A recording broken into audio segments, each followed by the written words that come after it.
1945년 8월 중순 제2차 세계대전의 패전국가인 독일과 일본에서는 수많은 사람들이 조국의 패전에 울분을 품고 자살을 했다고 합니다. 독일에서 7천 명, 일본에서 2만 명이 자살을 했다는 설이 있습니다.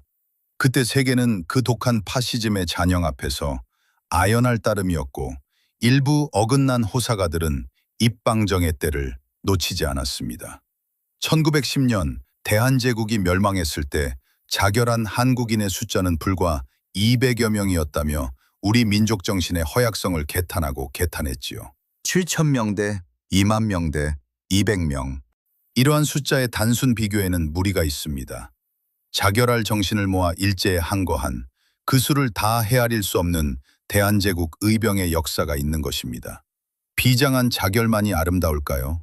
적과 싸우다 쓰러져 피 흘리는 죽음도 아름답습니다. 자신의 목숨보다 고귀한 조국, 죽음보다 강한 의분에 대한 이해가 없이는 결코 대한제국의 의병을 만나지 못합니다. 의병은 정규군대가 아닙니다. 국난에 처한 국가를 위해 스스로 일어난 국민병이지요. 누구를 해치자는 군대 병력이 아니라 나 스스로 나를 지키자는 자위대의 성격을 가진 병사 혹은 병력입니다. 한민족 5천년 역사에 의병의 내력은 실로 깊다고 할 수 있습니다. 신라, 백제, 고구려가 다투던 삼국시대, 몽고군의 침략에 시달리던 고려시대, 왜군과 청국군의 침략에 시달리던 조선시대에 정규군이 아니면서 정규군을 도와 왜적과 싸웠던 낭도, 낭자, 선비, 농민, 아녀자, 승려들이 모두 의병입니다. 국난의 현장에는 언제나 의병이 있었습니다. 대한민국 임시정부 국무총리 겸 대통령 대리를 역임한 박은식은 한민족의 특성은 의병정신이라고 했습니다. 역사상 무수히 많은 왜적의 침략을 받았지만 한 번도 왜적에게 굴복한 적이 없는 강한 무력을 가진 민족성이 장구한 의병의 역사를 가지게 했다고 했습니다. 그가 쓴 한국통사 등의 역사책을 통해서 한 말입니다. 항일 의병이라면 우선 임진왜란과 정유재란의 의병을 들 수 있고요. 그 다음으로 조선 왕조 말기의 을미의병과 대한제국 시대의 을사의병, 정미의병을 들 수 있습니다. 의병의 항일 투쟁을 일본과의 전쟁으로 평가하는 시각도 있습니다. 1895년에서 1896년까지의 을미의병 활동을 제1차 의병전쟁, 1905년의 을사의병과 1907년의 정미의병을 포함한 1905년에서 1910년까지의 의병 활동을 제2차 의병전쟁으로 보는 시각입니다. 1차 의병전쟁과 2차 의병전쟁의 사이에는 10년간의 휴전기간이 있습니다.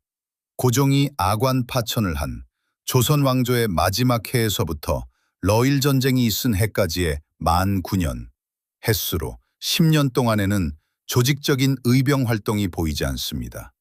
그 이유는 간단합니다. 고종의 아관 파천 이후 일본의 입지가 조선에서 불리해졌으므로 조선 백성을 자극할 만한 짓을 자제하고 있었기 때문입니다. 일본의 한반도 침탈 전략이 약간 수정된 까닭도 있고요. 대한제국의 황제권이 강화되고 친일 정치인이 거세된 상황이라 전략을 바꾸지 않을 수 없었던 것입니다. 일본은 대한제국을 직접 건드리는 대신 세계 열강국들 사이에 일본이 대한제국을 보호해도 좋다는 여론이 돌도록 하는 데에 외교력을 쏟아부었습니다. 항일 의병이 일본과 영국에 친한 걸 꼬투리 잡아서 일어날 수는 없는 일이었습니다. 즉, 항일 의병이 일어날 빌미를 주지 않았다는 얘기입니다. 한편 대한제국 민심의 흐름이 끼친 영향도 있습니다. 민심은 아관 파천 이후 득세한 러시아가 대한제국의 온갖 이권을 주무르는 데에 불만을 품고 있었지요. 따라서 일본에 대한 견제 심리는 상대적으로 느슨해지고 있었습니다. 제1차 의병전쟁 연간의 을미의병은 을미년, 즉 1895년에 일어난 의병을 말합니다. 을미년 8월 20일 오전 5시경 경복궁 오코루에서 조선의 왕비 민씨가 대궐을 침범한 일본인 폭도들의 손에 무참히 살해당합니다. 을미사변이지요. 그로부터 석 달이 채 안 지난 11월 15일 고종임금은 조선 백성에게 명합니다.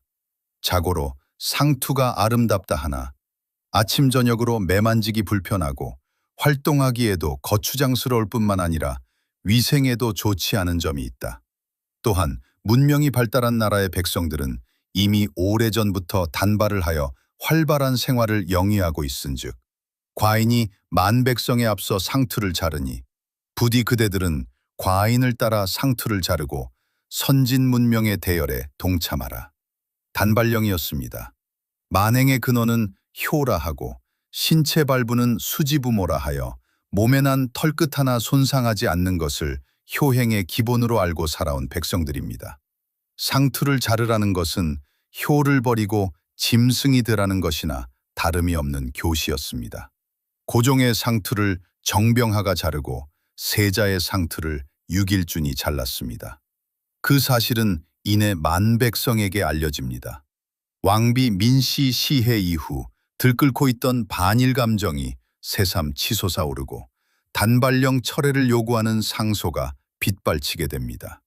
그러나 한 번 잘린 고종의 상투를 되살릴 순 없었고 단발령을 피해갈 백성도 없었습니다.